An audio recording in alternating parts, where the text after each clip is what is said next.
नमस्कार दोस्तों, लीगल गुरुकुल में आप सभी का बहुत बहुत स्वागत है। आशा करता हूं कि आप स्वस्थ होंगे। दोस्तों, यदि पत्नी ने 498A के केस में पति के साथ साथ उसके माता पिता, उसके भाई बहन या उसके अन्य रिश्तेदारों को भी पार्टी बना दिया है, उनको भी अक्यूज्ड बना दिया है और केस में इन्वॉल्व कर दिया है, तो ऐसे में वो अपना बचाव कैसे कर सकते हैं, ये वीडियो आपको इसी के बारे में जानकारी देगा। और मैं आपको इस जानकारी के साथ में एक जजमेंट भी बताऊंगा जिसका आप इसका इस्तेमाल कर सकते हैं ऐसे केसेस में जहां पर पति के साथ साथ दूसरे रिश्तेदारों को या पेरेंट्स को बेफजूल ही उनको इन्वॉल्व किया जाता है, उनका कोई भी रोल नहीं होता, फिर भी उनके ऊपर झूठे आरोप लगा करके उनको इन्वॉल्व करके इस लिटिगेशन में हरास किया जाता है। तो वीडियो को अंत तक ज़रूर देखिए ताकि आपको पूरी जानकारी मिल जाए। और साथ ही मैं रिक्वेस्ट करूंगा कि यदि आपने अभी तक चैनल को सब्सक्राइब नहीं किया है तो चैनल को सब्सक्राइब कर दीजिए और नोटिफिकेशन बेल आइकन ज़रूर दबा दीजिए ताकि आपको रेगुलर अपडेटेड वीडियोस मिलती रहें। और साथ ही वीडियो को लाइक एंड सब्सक्राइब भी कर दीजिए। और यदि आपकी कोई भी लीगल क्वेरी है तो आप मुझे कमेंट सेक्शन में या मेरे ईमेल आईडी पर भी मुझे ईमेल कर सकते हैं और आपकी क्वेरी का मैं जवाब ज़रूर दूंगा। तो चलिए वीडियो को शुरू करते हैं। देखिए, जब भी पति पत्नी का मैटर 498A तक पहुंच जाता है तो पत्नी की यही कोशिश होती है कि पति के अलावा उसके माता पिता, उसके भाई बहन या उसके रिलेटिव सभी को ही अक्यूज बना लिया जाए, सभी को ही कंप्लेंट में एलिगेशंस लगा दिए जाएं।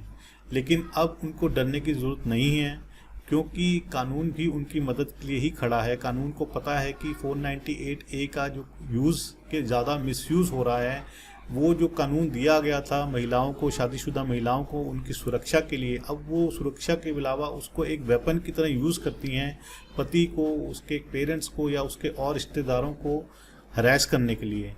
तो कानून भी उनके साथ खड़ा है इस मैटर में। देखिए, जब भी पत्नी कंप्लेंट फाइल करती है तो उसमें उसके एलिगेशंस यही होते हैं कि शादी के टाइम हमने इतना पैसा दिया, उसको ये चीज़ दी, इसको ये चीज़ दी, माता पिता को ये दिया, भाई बहन को ये दिया या रिश्तेदारों को ये चीज़ दी।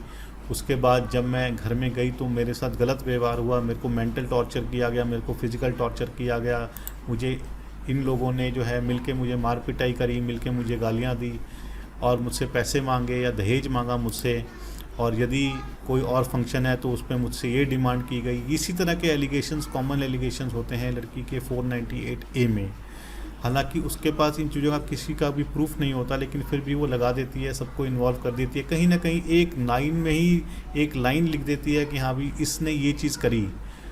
अब वो बंदे को इन्वॉल्व कर दिया उसने, चाहे उसने कुछ किया हो चाहे ना किया हो, लेकिन वो उसका नाम आ गया तो पुलिस ने तो कार्रवाई करनी है, कोर्ट ने तो कार्रवाई करनी है कंप्लेंट के ऊपर। लेकिन ऐसे में जहाँ पर बिल्कुल ही कोई सच्चाई नहीं है तथ्यों में, कंप्लेंट बिल्कुल ऐसे ही वेग एलिगेशंस लगा के दी गई है और कोई भी डायरेक्ट एविडेंस नहीं है, कोई भी प्रीमा फेसी केस नहीं बन रहा है कि हाँ भी उनको क्यों इन्वॉल्व किया गया, क्या उनका रोल है, तो ऐसे में कोर्ट जो है आपकी मदद के लिए है। जजमेंट भी आपको मैं बताऊँगा कौन सी जजमेंट है। उससे पहले मैं आपको बता दूँ कि क्या करना क्या है इसमें। देखिए, ऐसे केसेस में क्वैशिंग में जाना चाहिए। CRPC का सेक्शन है, सेक्शन 482, जिसमें कि हाई कोर्ट को क्वैशिंग की पावर्स दी गई हैं कि यदि कोई भी ऐसी FIR है जिसमें कि एलिगेशन झूठे लगाए गए हैं, बिना तथ्यों के ऊपर लगाए गए हैं, बिना आधार के लगाए गए हैं, तो जिसके ऊपर भी बिना आधार के ऊपर ये एलिगेशन लगाए गए हैं वो क्वैशिंग के लिए जाए। और कोर्ट यदि ये समझती है कि हाँ भी उनके ये संज्ञान में ले लेती है कि हाँ ये बिल्कुल ही आधारहीन है ऐसे जितने भी आरोप हैं, तो वो उनकी क्वैशिंग को एक्सेप्ट करेगी और उनके ऊपर जो भी केस है वो उसको क्वैश कर देगी। अब वो क्वैशिंग FIR भी हो सकती है और यदि कोई क्रिमिनल कंप्लेंट है उसकी भी हो सकती है। तो ऐसे में क्वैशिंग में ज़रूर जाना चाहिए। जो भी माता पिता हैं, जो भी रिश्तेदार हैं पति के, उनको क्वैशिंग में ज़रूर जाना चाहिए क्योंकि वहाँ पर ही उनको सहायता ज़रूर मिलेगी। कोर्ट्स ने बहुत ही एक स्ट्रिक्ट ये रुख अपनाया है ऐसे केसेस में जहाँ पे पत्नियाँ इसको मिसयूज़ करती हैं 498A केस को।